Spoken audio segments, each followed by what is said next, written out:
But after that professor, who by the way was from the Middle East, he took me aside and he insisted on knowing how to pronounce my name and saying it correctly. I sort of paused and I asked myself, like, look, who am I? Am I here to be accepted by people? Am I not already accepted by them? Or is it something about me? Am I the one holding myself back from being accepted by people around me? We too often ask the question, do I belong here? Do I fit in? And we spend too much time and energy trying to fit in or trying to figure that out. But I think the path to comfort with yourself and with whatever community you happen to be in is asking the question, what is my responsibility? I used to think that belonging was a other people problem, but I understand now that belonging is a me problem. If you live outside of India, then you might have faced this question of belonging. The beliefs, the way of life, the practices that you live can be at some points quite different than the people around you. The practices, the way of life, the way they look, the way they dress, their conduct can be quite different. And there's a really interesting tension here in the middle. Do you belong with the way that you are? Or do you have to give that up in order to belong to this other place? I think this is a question that a lot of people across the globe who are of Indian origin face. And we have to find a dharmic answer to this. That's what this upcoming episode is all about. And this is especially important for me and my co-host Kashyap because we're celebrating the 250th anniversary of the United States of America. And in America, we live two different identities. We have a very Hindu, Indic background. And on the other hand, we live in an American society, a very westernized society. So how do you actually balance this tension? And can these two tensions coexist? Is there even a tension at all? In this episode, we're going to look at a dharmic perspective on how to reconcile this tension and actually find a way of harmoniously blending them together. My name is Dhawal, and I'm going to be joined by my co-host Kashyap as we discuss this topic. Let's dive into it. So I was an undergrad, and it was in my last year of college, actually, where a professor took me aside and he asked me, hey, Dhawal, how do you actually pronounce your name? Because for most of my life, ever since I moved to Canada, the way that I would go is, just call me by my last name. My last name is Tank, T-A-N-K. Call me Tank. You don't have to call me by my first name because people would inevitably butcher my name. Instead of Dhawal, they would say the ball, devil in many cases, which I'm definitely not. And I think the first couple of times I kind of went with it. And then I just got too embarrassed. I would just tell them that actually don't even attempt to pronounce it right. Just call me Tank. But after that professor, who by the way was from the Middle East, he took me aside and he insisted on knowing how to pronounce my name and saying it correctly. I sort of paused and I asked myself, like, look, who am I? Am I here to be accepted by people? Am I not already accepted by them? Or is it something about me? Am I the one holding myself back from being accepted by people around me? And all of these questions are sort of going on in my head. And I finally owned up to the fact that my name was Dhawal. And ever since then, I asked and I insisted on people to pronounce my name correctly and refer to me by who I actually am. I think everyone has this story of wanting to maybe hide aspects of their identity or trying to subvert it in some way or just trying to present yourself differently than who you actually are. What's it been like for you growing up in America? I think you grew up in the 80s and 90s. What was it like for you or maybe for the people around you? This discussion of identity is actually really important. And it's only later in life that I really better understood it. Everyone carries an identity, and this is something that we label ourselves with and society labels us with. And quite often our identity becomes our purpose. When I was younger, being one of the few Indians growing up in Alabama, probably the only Indian in my school, the only Hindu in my school, it was very easy to feel different. It was very easy to feel like the other, not because of malice, but just because I was different. I was a vegetarian. I was a Hindu, and every other kid would talk about going to church on Sunday, and I would go to mandir, to temple. I did puja every morning. I did tilak chandna every morning, and I would wear it to school. And quite often, teachers and students and everybody else were curious about it. Once again, not out of malice or spite, but just because it was different and it was weird. And I remember for several years when I was younger, it was something um, I was embarrassed by. I remember once very distinctly, we lived in an apartment complex and there was a plumbing issue, and the maintenance man had come over and he was working in the bathroom, and it was time to do arti, which is the ceremonial lighting of the diva in front of the sacred images of the murtis. And my mom said, let's go and start arti, and I'll join you.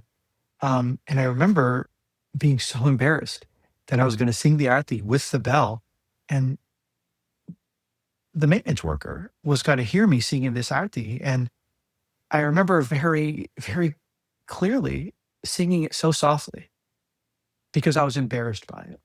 And it was only later in life that I came to terms with this and realized that, you know, this Hindu identity is not something I necessarily needed to suppress or be ashamed of just because it was different. It was something I needed to embrace. Um, Growing up in America as a first generation immigrant, as a Hindu, um, is not a unique experience to me. I think there are people all over the world that have migrated, that have left their native homes and native lands and traveled. So this is not a unique experience. And I think we share many similarities, uh, through our lives, with this experience. Um, but I think it gives us a very specific lens to look at identity, because there has been such a clash. Now, everyone carries an identity, like I said before, and this is something that, from a societal perspective or an anthropologic perspective, everybody identifies with their family, with their last name, with their religion, with their nation, with their village, with their tribe, even with their generation. And everyone thinks that this identity crisis or this identity clash is unique to me, is unique to me. Um, but the older I've gotten, I've come to take a step back from that and try to integrate all of these different identities. What am I? I'm an American. I'm an Indian. I'm a Hindu. I'm a father. I'm a son. I'm a brother. I'm a citizen of the world. Which one is more important?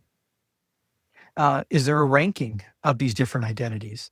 And how do I reconcile potential conflicts in these identities? And when others see me, what do they identify me as?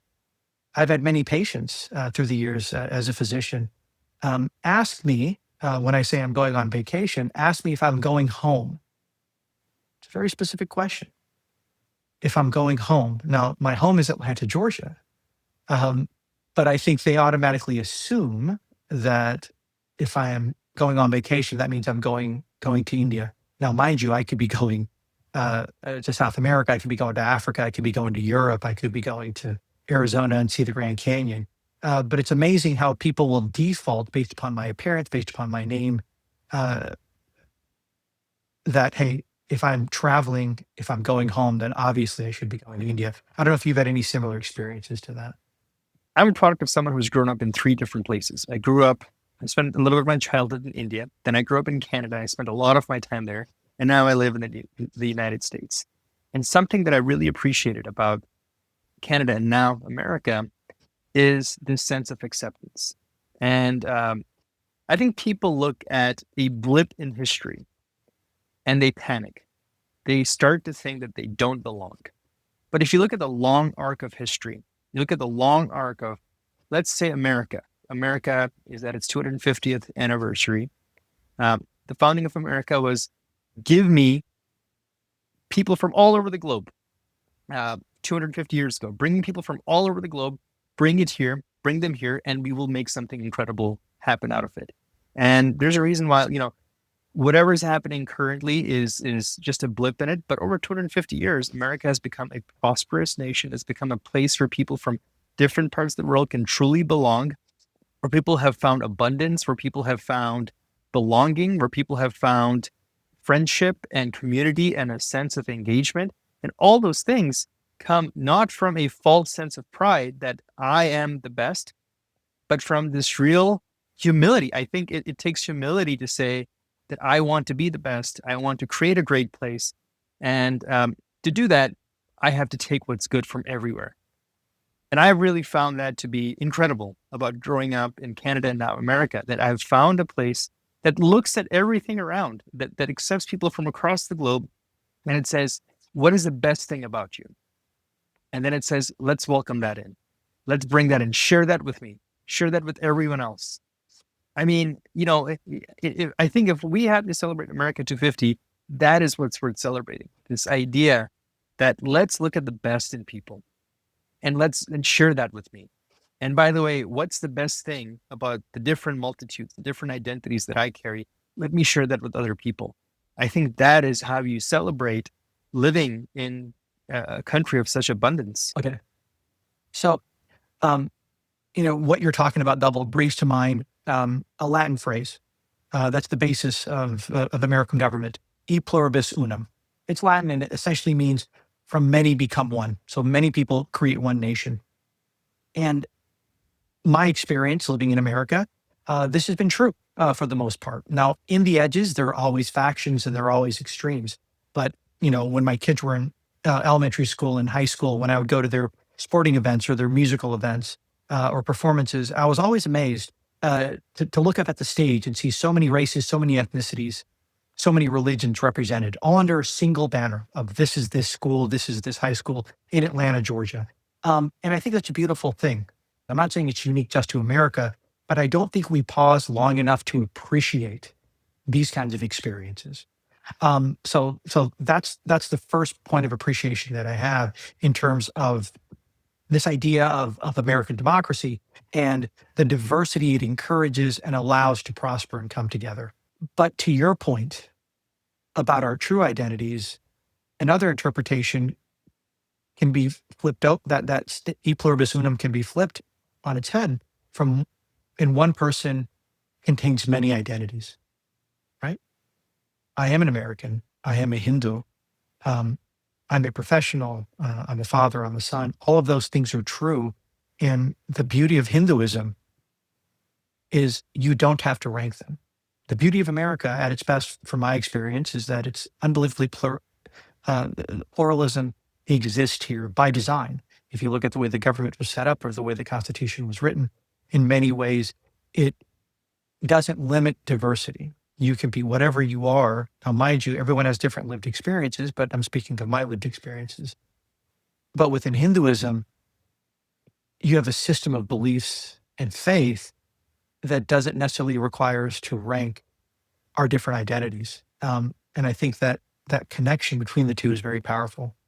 Kashyap, I think the challenge of seeing all these lofty ideals that you see in, American democracy, e pluribus unum, you see this idea in Hinduism, Vasudhaiva Kutumbakam. The challenge is to actually live it. And I know for a fact that I talk to a lot of people that they don't necessarily feel like they belong in the place that they live in. They are, these are diaspora Indians, diaspora Hindus that have some roots in Hinduism. They have some Dharmic ideals that they've grown up with, but they live in these different countries. They live in America.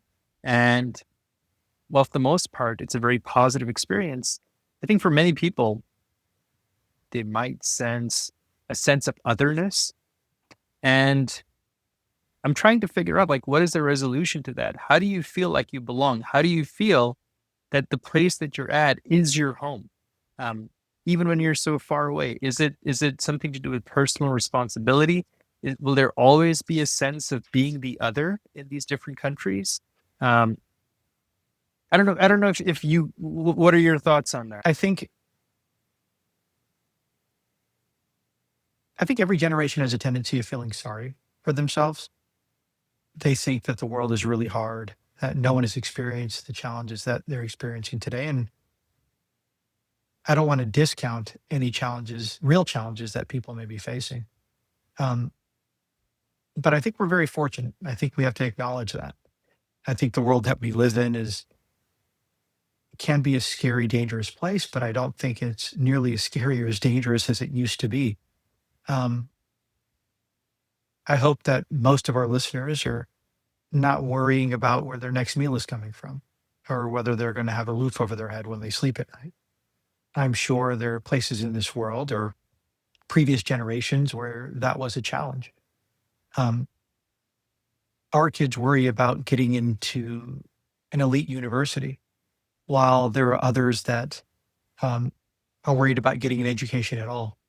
Um, so I think when we think about identity, I think we need to have a little bit of perspective that the opportunity to worry about my identity and whether I fit in really is a privilege that millions and billions before us probably didn't have the time or the energy to necessarily think about because so many other basic needs needed to be met or weren't being met.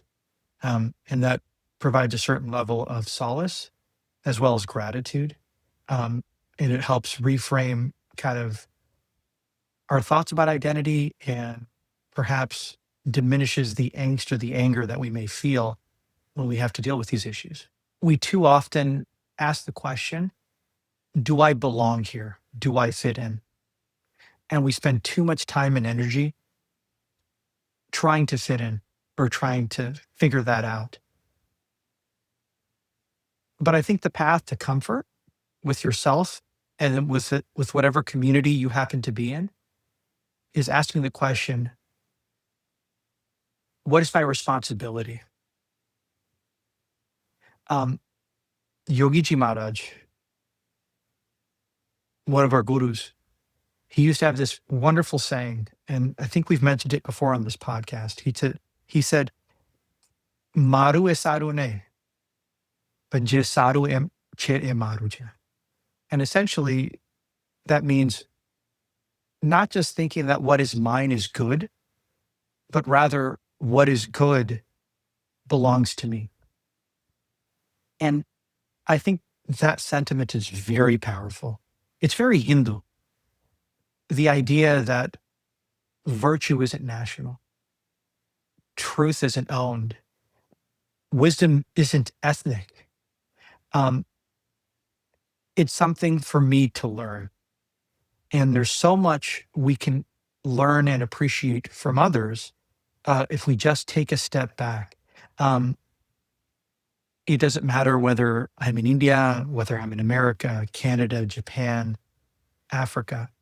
Um, and quite honestly, this sentiment from Yogiji Maharaj really is the antidote to so much tribalism that exists today. I think what you brought up is pretty interesting. We often think of the Hindu identity as rooted in a specific geography. Like you belong to India because you are Hindu. But Hinduism is a global religion. It's a global way of life. It belongs to the entire world. And by that logic, if we truly understand that, then you can be anywhere in the world and you can belong and you can be a Hindu. I think this tension right now that many of us are facing and feeling is this sense of you feel like the other because you think you belong somewhere else.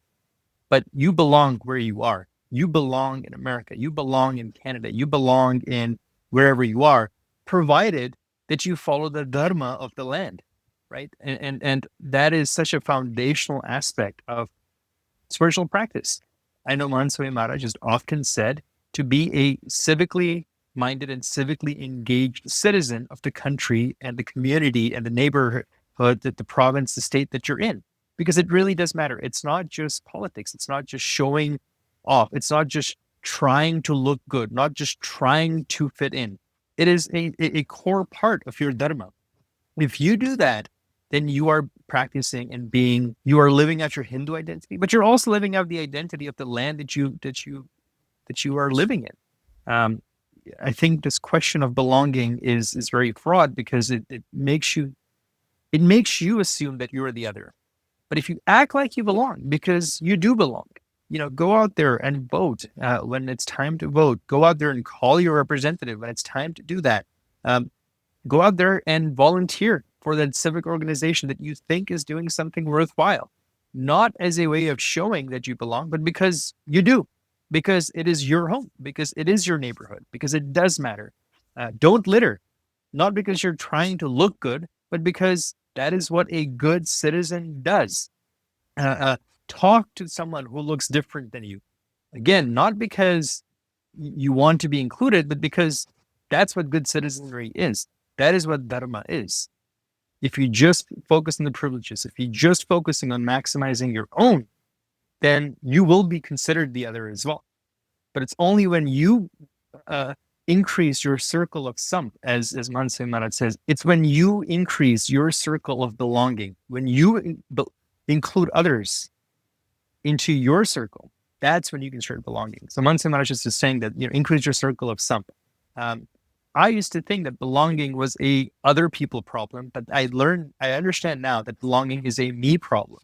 It's a question of me looking at my neighborhood, looking at my state, looking at my country and saying, you know what? No, I care about these things. I'm going to be engaged. And that's what makes me American. That's what makes me Hindu. That's what makes me who I am.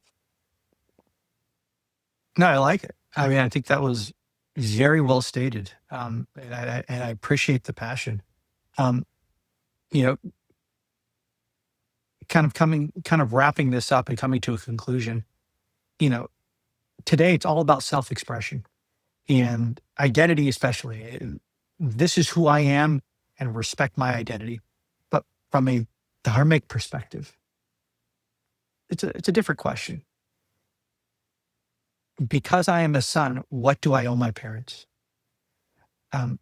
Because I'm a Hindu, what do I owe society? Because I'm an American, what do I owe my country? And this shifts the idea of identity from something that we claim to something that we live. And we're coming up here to the 250th celebration of the founding of America. And this conversation specifically about Dharma, Seva, citizenship, it feels very practical rather than abstract when you think about the history of just America. But I'm sure everyone living in their own countries can feel the same way. So I don't have to choose between being an American, Indian, Hindu, or anything else. The challenge for me isn't choosing one identity, it's living each one well, while remembering that my deepest identity is beyond them all. And because of that understanding, I'll be able to live every single one of my identities, fulfill every one of my responsibilities without any kind of identity crisis or clash.